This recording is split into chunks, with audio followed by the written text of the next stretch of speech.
Bing bongy bong, bing bongy bong. This is Joe, the bearded historian. He'll tell you an interesting story. Be careful of his soldiers, they can be brats. This is Angel, she's an entity. She'll cause chaos and plant her hands at you.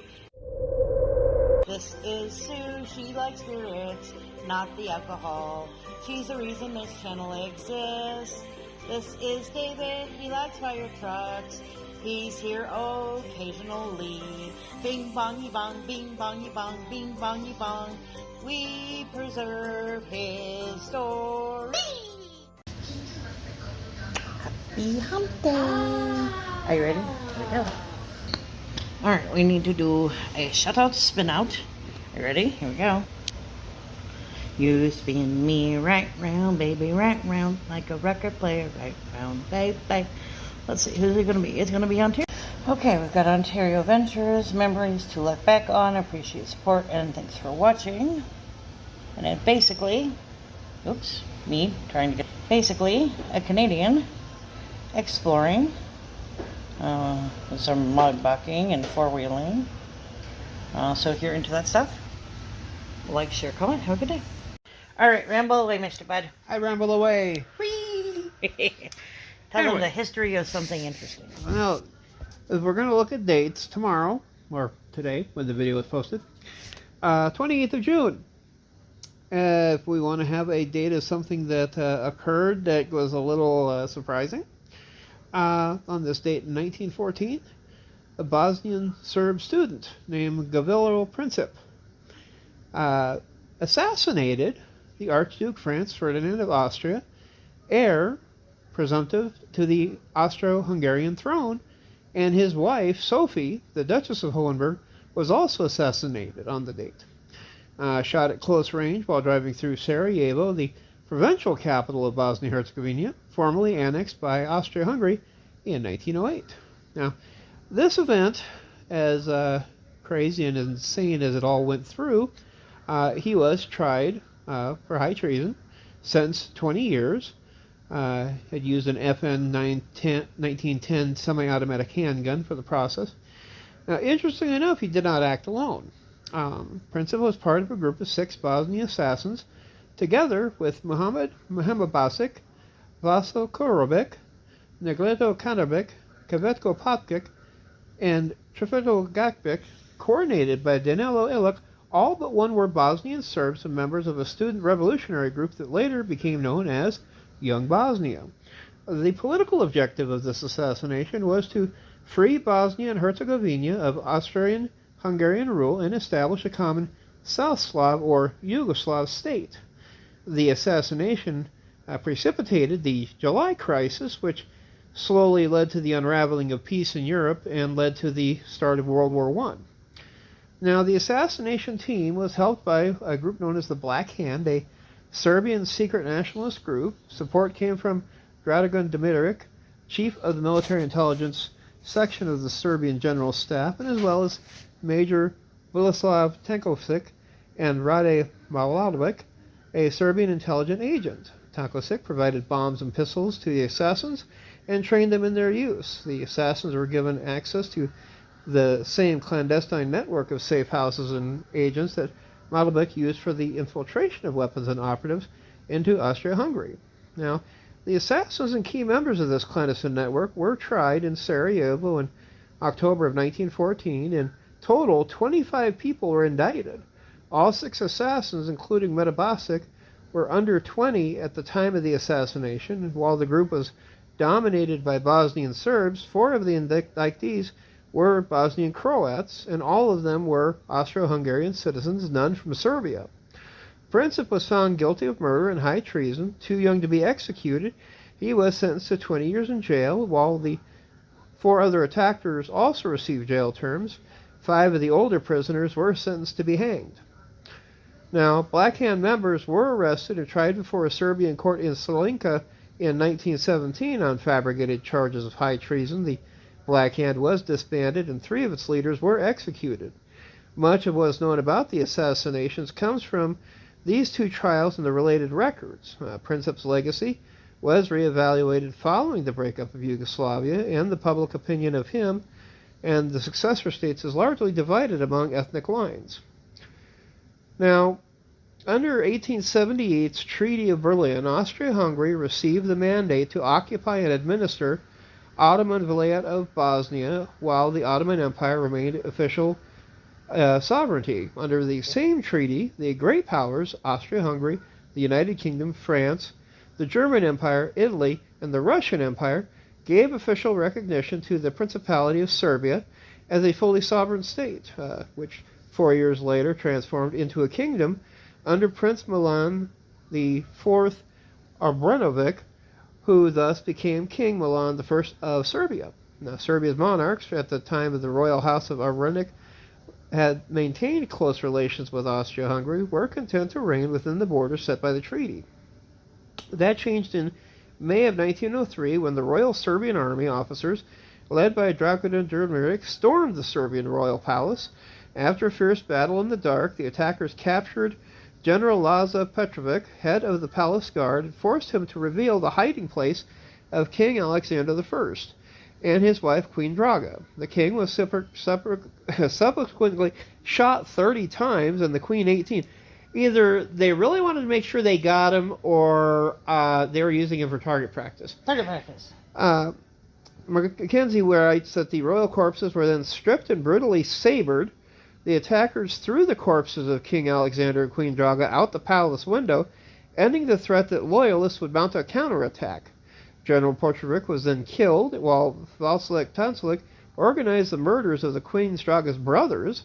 The conspirators installed Peter I of the House of Karađorđević as the new king. This new dynasty was more nationalist, friendlier to Russia, and less friendly to Austria-Hungary. Over the next decade, disputes between Serbia and the neighbors erupted, and Serbia moved to build its power and gradually reclaim its 14th century empire. These conflicts included a customs dispute with Austria-Hungary beginning in 1906, commonly referred to as the Pig War, the Bosnian crisis of 1908 to 1909, in which Serbia assumed an attitude of protest over Austria-Hungary's annexation of Bosnia-Herzegovina, ending in Serbian acquiescence without compensation in March of 1909, and finally, the two Balkan Wars of 1912 and 1913, in which Serbia acquired Macedonia and Kosovo from the Ottoman Empire and then drove out Bulgaria. Serbia's military successes and Serbian outrage over the Austro-Hungarian annexation of Bosnia-Herzegovina emboldened the Serbian nationalists in Serbia and the Serbs in Bosnia who chafed under Austro-Hungarian rule and whose nationalist sentiments were stirred by Serb cultural organizations. One notable example is the Serbian Nationalist Society, Naranda Obrana, which was formed in Belgrade on the 8th of October 1908 under the initiative of Milovan Milanović. Using the guise of cultural activities, it operated to undermine the loyalty of Bosnian Serbs in the Habsburg regime. In the 5 years leading up to 1914, lone assassins, mostly Serb citizens of Austria-Hungary, made a series of unsuccessful assassination attempts in Croatia and Bosnia-Herzegovina against Austro-Hungarian officials. In Bosnia-Herzegovina existed an aggregation of local revolutionary groups that became known as Young Bosnia, and their goal was to end the Austro-Hungarian colonial rule in Bosnia and the unification of the South Slavs. On the 3rd of June 1910, Bogdan Đurić, a young revolutionary loosely connected to Young Bosnia, attempted to kill the Austrian governor of Bosnia-Herzegovina, General Mirajan Varanesan. Varazic was a 22-year-old Bosnian Serb from Nevesinje, Herzegovina, who was a student at the Faculty of Law in the University of Zagreb. General Varanesan went on to crush the last Bosnian peasant uprising in the second half of 1910. The 5 bullets Đurić fired into Varanesan, and the fatal bullet he put into his own brain, made Đurić an inspiration to future assassins, including Princip and Princip's accomplice, Karbanović. Princip said that Đurić was my first model. When I was 17, I passed whole nights at his grave, reflecting on the wretched conditions and thinking of him. It is there that I made up my mind sooner or later to perpetrate an outrage. In May of 1911, the Black Hand, a secret society dedicated to creating a greater Serbia through terrorist action, was established by key members of the Narodna Obrana, including Detromedovic and Tansukic. Within Bosnia-Herzegovina, the networks of both the Black Hand and Narodna Obrana penetrated to some extent local revolutionary movements such as Young Bosnia. The fundamental difference between those movements was that the Young Bosnians regarded social revolution as a necessary corollary of the national liberation, and that even though its membership was predominantly Serb, Young Bosnia also attracted an important minority of Croats and some Muslims. In the spring of 1912, a plot involving young Bosnians, Luka Đukić, a Bosnian Croat student, tried to assassinate the governor of Croatia, Count Slavko Krvic. In 1913, Emperor Franz Joseph commanded Archduke Franz Ferdinand to observe the military maneuvers in Bosnia scheduled for June of 1914. Following the maneuvers, Ferdinand and his wife planned to visit Sarajevo to open the State Museum in its new premises there. Duchess Sophie, according to their eldest son, Duke Maximilian, accompanied the husband out of fear for his safety. As Sophie, although of high aristocratic birth, was not from a dynastic family, her union with the Habsburg, her presumptive, could only be morganastic marriage. Emperor Franz Joseph had only consented to their marriage on the condition that their descendants would never ascend the throne. The 14th anniversary of their marriage fell on the 28th of June, as historian A.J.P. Taylor observes. Sophie could never share Franz Ferdinand's rank, could never share his splendors, could never even sit at his side on any public occasion. There was one loophole. His wife could enjoy the recognition of his rank when he was acting in military capacity. Hence, he decided in 1914 to inspect the army in Bosnia. There, at its capital Sarajevo, the Archduke and his wife could ride in an open carriage side by side. Thus, for love, did the Archduke go to his death. Franz Ferdinand was an advocate of the increased federalism of the widely believed to favor trialism, under which Austria-Hungary would be reorganized by combining the Slavic lands within the Austro-Hungarian Empire into a third crown. A Slavic kingdom could then been a bulwark against Serb-irredentism, and Franz Ferdinand was therefore perceived as a threat by those same folks. Princip later stated to the court that preventing Franz Ferdinand's planned reforms was one of his motivations. Now, the day of the assassination, the 28th of June, is the feast of San Vitus. In Serbia, it is called Vivodan and commemorates the 1389 Battle of Kosovo against the Ottomans, in which the Sultan was assassinated in his tent by a Serb. Princip, Kabronic, and other members of the Young Bosnia were inspired by this heroism, and deeply immersed with the myth, personally identifying himself with the Kosovo heroes. While it is known that Princip knew the entire Petar II Petrovic Negro's The Mountain Wreath, which is his most celebrated work in South Slavic literature that glorifies the heroic ideals and spirits of the Kosovo myth. Now, Daniel Ilrich was a Bosnian Serb. He had worked as a school teacher and as a bank worker, but in 1913 and 1914 he lived with and outwardly off his mother, who operated a small boarding house in Sarajevo. Illich was a member of the secret revolutionary society or Cusack, organized on the model of the Black Hand.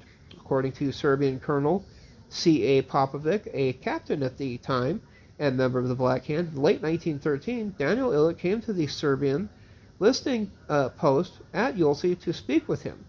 Popovic claimed that Illich recommended an end to the period of revolutionary organization building and moved to direct action against Austria-Hungary. Popovic alleged that he sent Daniel Illich to Belgrade to discuss the matter with the chief of Serbian military intelligence, Colonel Dragutin Dimarek, more commonly known as Apis. In 1913, Apis and his fellow military conspirators, drawn heavily from the ranks of the May 1903 coup, had come to dominate what was left of the Black Hand. There were no reports of what took place between Illich and Apis during the alleged meeting, but soon after, Appis's right-hand man and fellow blackhander, Serbian Major Vlasic Tanikovic, who at this time was in charge of guerrilla training, called a Serbian irredentist planning meeting in Toulouse, France. Among those summoned to the Toulouse meeting was Mohamed Medabastic, a Bosnian carpenter from Herzegovina, and according to Luigi Alberenti writing in 1942, Medabastic was a member of the Black Hand, having been sworn into the organization by the Black Hand provincial director for Bosnia-Herzegovina, Vladimir Gasonik, and Danilo Ilic.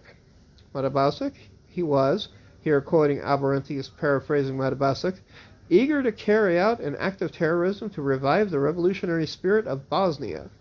Well, and what a good cause. It is. During this January 1914 meeting, various possible Austro-Hungarian targets for assassination were discussed, including Franz Ferdinand. However, participants decided only to dispatch Mehmed Medabastic to Sarajevo to kill the governor of Bosnia, Oskar Podoritic. According to Medabastic, when he was traveling to Bosnia-Herzegovina from France, police searched his train for a thief. Thinking the police might be after him, he threw his weapons, a dagger, and a bottle of poison in the lavatory. Oh, that seems safe. Whee! Once he arrived in Bosnia-Herzegovina, he wrote to Gasonik and did nothing more until Ilic wrote him to summon him to Mostar.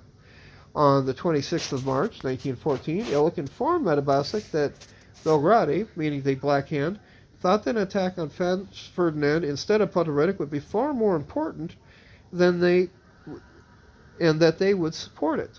Appice later boasted to the Serbian court he ordered the assassination of Franz Ferdinand in his position as head of the intelligence department. However, Appice made the unproven claims in 1917, attempting to save his own life since he was about to be executed for high treason.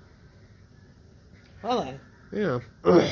Now, unknown to the Black Hand, a second plot against the Archduke had risen in the spring of 1914 when student Gaballo Princip was shown a newspaper cutting announcing that the Archduke Franz Ferdinand of Austria was going to visit Bosnia in June by his friend and fellow young Bosnian member, Naglinko Karbanovic. At the time, the two young Bosnian Serbs were in Belgrade, eager to learn about the Austrian-occupied Bosnia, to commit an attack on an imperial official. What they saw was performing the ultimate act of heroism. Princip asked another friend, Trafikal Garabic, to join the plot, and then wrote to Ilic, his former roommate and confidant, telling about the plan and asking him to recruit people in Sarajevo. For the assassination, Ilic recruited 17-year-old Sarajevo high school student Vasil Kolobric, 18-year-old student Kraveto Poporic, as well as Mahek Masabic shortly after the Orthodox Easter, as given by Didier the 19th of April, 1914. Now, as testified by Ilic, Kapovic, and Popovic at the Sarajevo trial, Princip Garek Kaparic testified at the Sarajevo trial about the same time, a little after Easter. They approached a fellow Bosnian Serb and fellow guerrilla fighter known to be well connected with access to arms, Milan Krasarovic, and through him, Major Tankosic had reached an agreement to receive arms and get smuggled across the Serbian border back into Bosnia with the weapons. Now, a principal agreement was quickly reached, but the delivery of the weapons was delayed by more than a month. The assassins met with Karabarek, and he put them off. At one point, Karabarek told Grabitz, "Nothing doing, the old emperor is ill, and the heir apparent will not go to Bosnia." When Emperor Franz Joseph's health recovered, the operation was a go again, and Tansvik gave the assistants one FN model 1910 pistol. They practiced shooting a few rounds of scarce and expensive .380 ACP pistol ammunition in a park near Belgrade.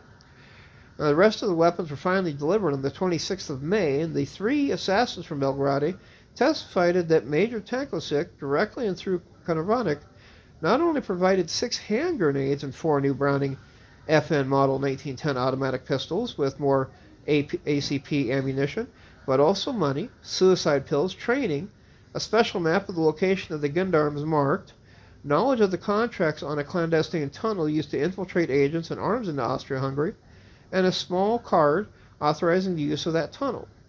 Major Tankosic confirmed to the journalist, that historian Luciano Bonograni, that he provided the bombs and pistols and was responsible for training Princip, Grabic, and Kontrafritic, and that he, Tankosic, initiated the idea of the suicide pills.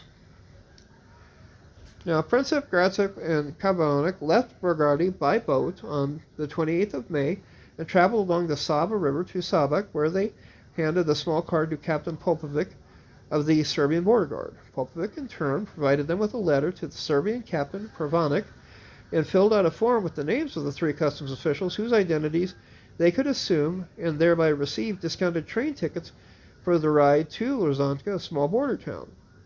When Princip, Grabic, and Karanik reached Lorenska on the 29th, Captain Pravanik summoned the 3 of those revenue sergeants to discuss the best way to cross the border undetected. While waiting for the sergeants to arrive, Princip and Grabic had a falling out with Karanik over Karanik's repeated violations of operational security. Karanik handed over his weapons he was carrying to Princip and Grabic. Princip told Karanik to go alone to Zoronik, make an official crossing there using Grabic's ID card, and then go on to Tuzia and link back up. On the morning of the 30th of May, Pravanik's revenue sergeants assembled, and Sergeant Bobodik Gribic accepted the task and led Princip and Grabic on foot to Azov's Island, a small island in the middle of the Drina River, and it separated Serbia from Bosnia. They and their weapons reached the island on the 31st of May, where Grabic passed the terrorists and their weapons to the agents of the Serbian Narada Obrana for the transport into Austria-Hungary territory, and from the safe house to safe house. Princip and Grabic crossed into Austria-Hungary on the evening of the 1st of June.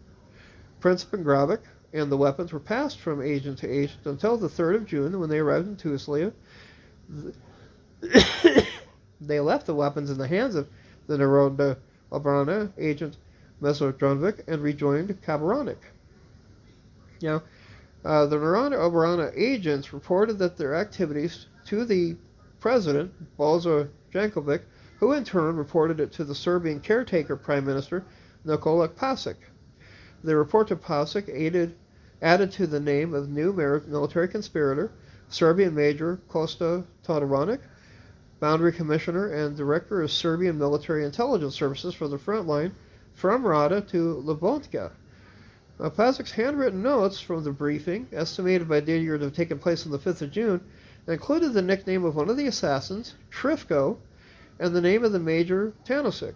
The Austrians later captured the report, Pasic's handwriting notes, and additional corroborating documents. Karabanik's father was a Sarajevo police official. In Tuzla, Kabaronik bumped into one of his father's friends, Sarajevo police detective Ivan Villa, and struck up a conversation. By coincidence, Princip, Grabic, and Kabaronik boarded the same train for Sarajevo as the detective. Ups, don't say anything too loud. Kabaronik inquired of the detective the date of Franz Ferdinand's visit to Sarajevo. The next morning, Kabaronik passed on the news to his fellow assassins that the assassination would be on the 28th of June. Now, on arriving in Sarajevo on the 4th of June, Princip, Grabic, and Kabaronik went their separate ways. Princip checked in with Ilic, visited family in Harznik, and returned to Sarajevo on the 6th, taking up residence at Ilic's mother's house with Ilic. Grabic joined his family in Powell. Kabaronik moved back into his father's house in Sarajevo. Now, on the 14th, Ilic went to Tunzlia to bring weapons to Sarajevo. Misko Javonik hid his weapons in a large box of sugar. On the 15th of June, the two were separated by train at Dobodik, where Jonovic handed off the box to Ilic. Later that day, Ilic returned to Sarajevo by train, being careful to transfer to a local train outside Sarajevo and quickly transfer the train to avoid police detection. Once at his mother's house, Ilic hid the weapons in a suitcase under a sofa. Then, approximately on the 17th of June, Ilic traveled to Brod. Derger puts it on the 16th of June, but trial records puts it on the 18th. Questioned at the trial, Ilic gave a confusing explanation as the reason for his trip, saying he had gone to Brod to prevent the assassination, and then saying he had returned to Sarajevo from Brod to prevent the assassination. Apparently he wanted to avoid assassination. Apparently. Didier puts the thesis, citing Bovidic, that Ilic went to Brod to meet an emissary of Apis, Dirjo Sarazek, and had instructions to cancel the assassination. Later, Raid Mobodik was dispatched from Serbia to Sarajevo to reauthorize the assassination. Now, Illich began on handing out the weapons on the 27th of June. Until that day, Illich had kept the identities of the assassins from Belgrade secret from those who had recruited locally and vice versa. On that night, Metabacic told Alberini, on the eve of outrage, Illich introduced me to Princip in a Sarajevo cafe with the words, Metabacic, who tomorrow is to be with us. The three sent a postcard to Black Hand Provincial Director for Bosnia-Herzegovina in France, Vladimir Gasonik. Now, the morning of the 28th, Illich positioned the 6 assassins along the motorcade route. Illich walked the street, exhorting the assassins to bravery. Franz Ferdinand and his party proceeded by train from Ilza Spada to Sarajevo. Governor Oskar Potoric met the party at the Sarajevo station, where 6 automobiles were waiting. By mistake, 3 local police officers got into the first car with the chief officer of special security. The special security officers who were supposed to accompany their chief got left behind. Oops. The second car carried the mayor and the chief police of Sarajevo. The third car of the motorcade was a Graf and Stift 2832 PS open sports car with the top folded down. Franz Ferdinand, Soviet, Governor Podgorica, and the Lieutenant Colonel Count Franz von Harrach rode in this third car, and the motorcade's first stop at the pre-announced program was a brief inspection of the military barracks.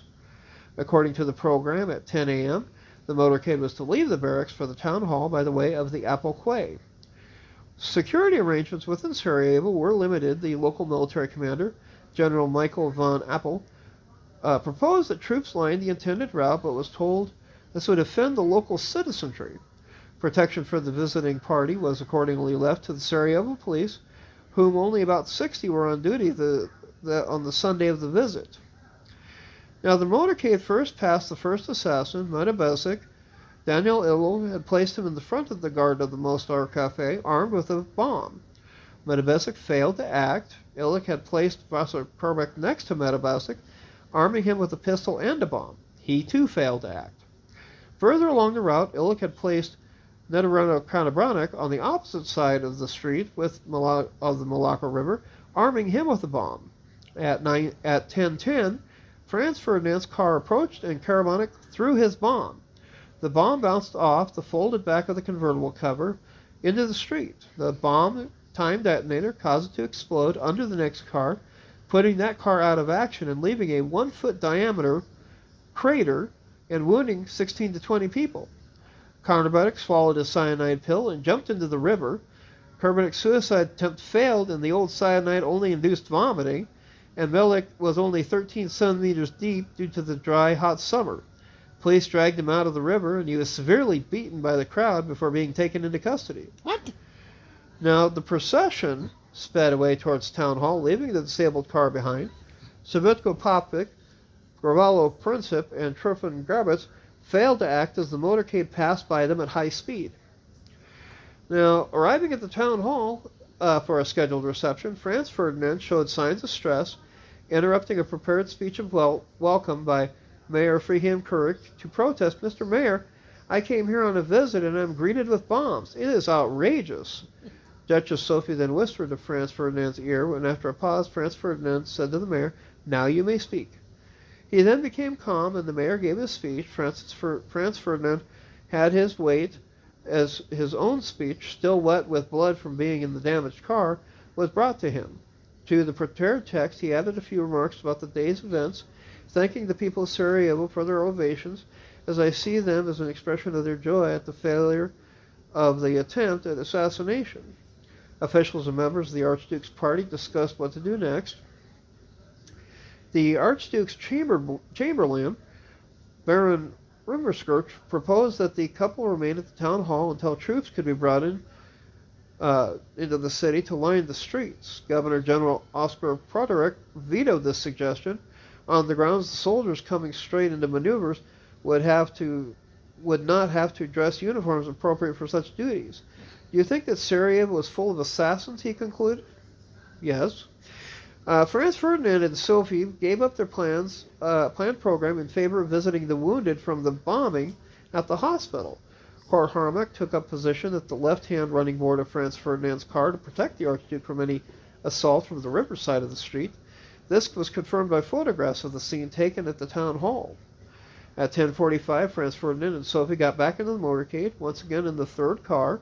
In order to ensure the safety of the couple, General Oskar Potterick decided that the Imperial motorcade should travel straight along the Apple Quay to the Sarajevo hospital so that they could avoid the crowded city center. However, Potterick failed to communicate his decision to the drivers. As a result, Archduke's driver, Leopold Lejka, took a right turn to the Latin Bridge just as the two drivers ahead of him. According to the historian Joachim Ramek, the reason for this was Potterick's aide, Erich von Meritzi, was in the hospital and was therefore unable to give Lejka the information about the change in plans and the driving route. The Sarajevo chief of police, Edmund Gerd, who earlier repeatedly warned Potterick of the insufficient security precautions for the imperial visit, was asked by one of Archduke's aides to tell the drivers of the new route, but in the confusion and tensions of the moment, he neglected to do so. After learning that the first assassination attempt had been unsuccessful, Pinchuk thought about a position to assassinate the Archduke on his return journey, and decided to move into position in front of the nearby food shop, Schiller's Delicatessen, near the Latin Bridge. At this point, the first and second cars of the Archduke's motorcade suddenly turned right into the side street, leaving the Apple Quay. When the Archduke's driver followed the route, Governor Potterick, who was sharing the third vehicle with the imperial couple, called out to the driver to stop as he was going the wrong way. The driver applied the brakes, and when he attempted to put the car into reverse, he accidentally stalled the engine close to where Pinchuk was standing. Oops. The assassin stepped up to the footboard of the car and shot Franz Ferdinand and Sophie at point-blank range, using a Belgian-made Wayback National Model 1910 .380 caliber pistol. Pistol serial numbers 19074, 19075, 19120, and 19126 were supplied to the assassins. Princip used the 19074. According to Aberranti, the first bullet wounded Archduke in the jugular vein. The second inflicted an abdominal wound on the Duchess.